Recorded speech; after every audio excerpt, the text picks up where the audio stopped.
Olá. Certa vez eu ouvi de um grande pastor uma frase que mexeu muito comigo. Ele disse: "Tenho uma terrível notícia para dar a vocês. Deus é bom." E as pessoas pensaram e lhe perguntaram: "Mas se Deus é bom, qual é a má notícia?" Ele falou: "Deus é bom e o homem é mau."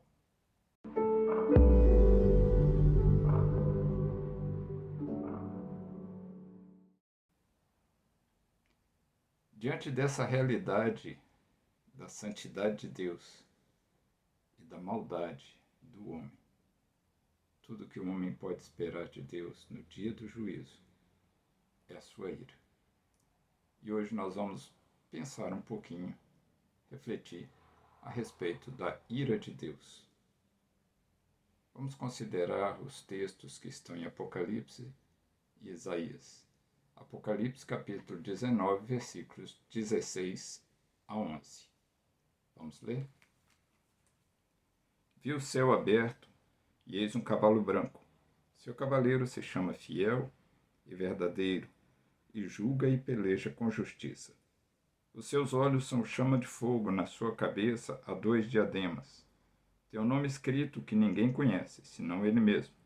Está vestido com um manto tinto de sangue, e o seu nome se chama o Verbo de Deus.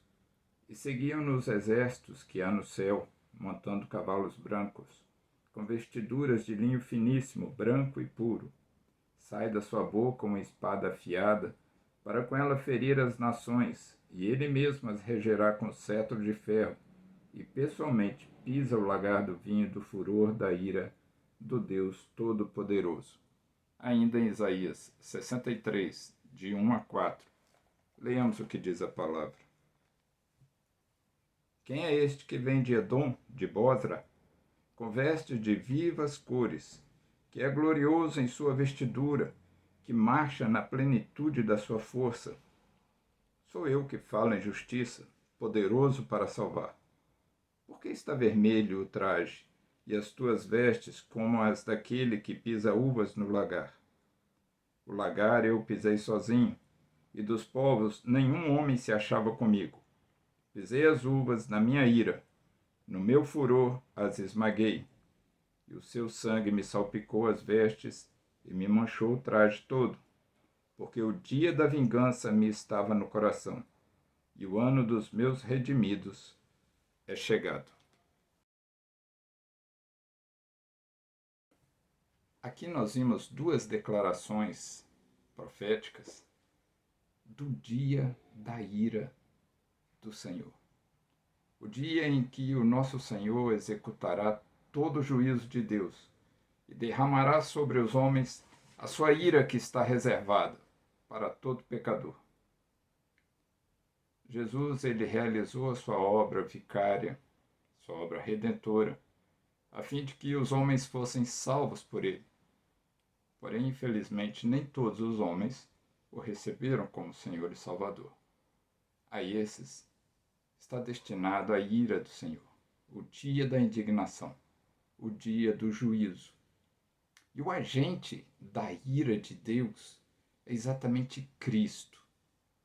Jesus, o nosso Senhor, que nasceu, viveu e experimentou na cruz a ira de Deus devida ao nosso pecado. Ele mesmo, Jesus, o nosso Senhor, o Cristo de Deus, executará com rigor a ira de Deus sobre os homens pecadores, sobre os ímpios. Assim como ele experimentou a ira, agora ele derramará a sua ira sobre os homens.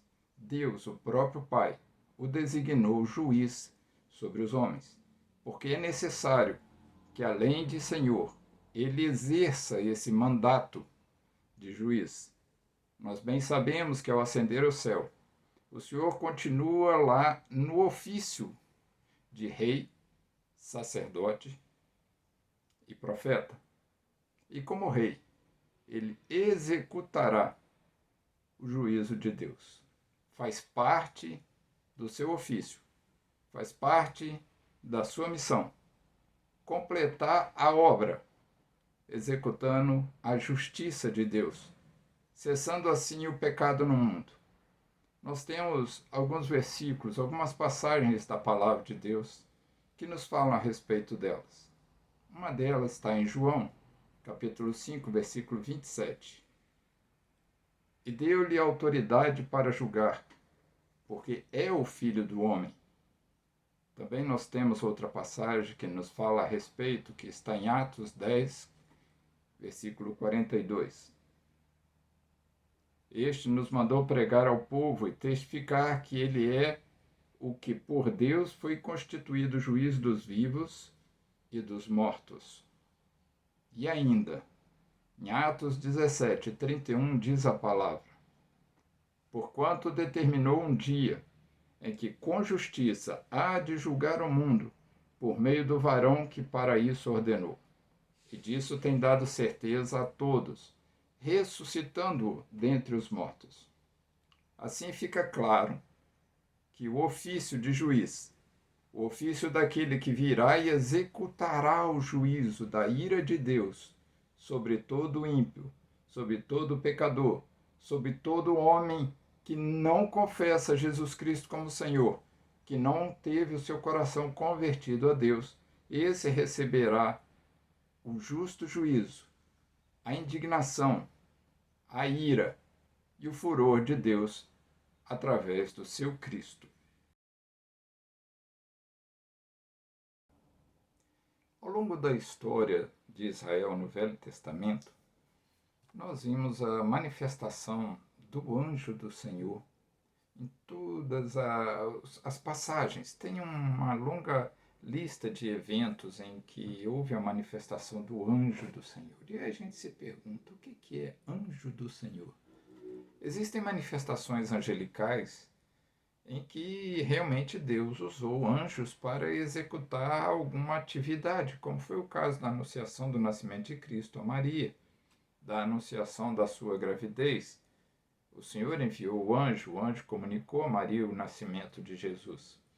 Mas no Velho Testamento nós vimos a presença, a participação da expressão anjo do Senhor. O que quer dizer isso? É exatamente a presença de Cristo entre nós, a sua manifestação entre os homens.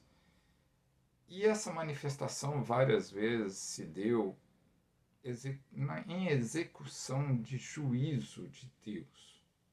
Nós podemos perceber que o anjo do Senhor esteve presente na terra, em algumas ocasiões foi para executar sentença de juízo sobre uma situação que se apresentava.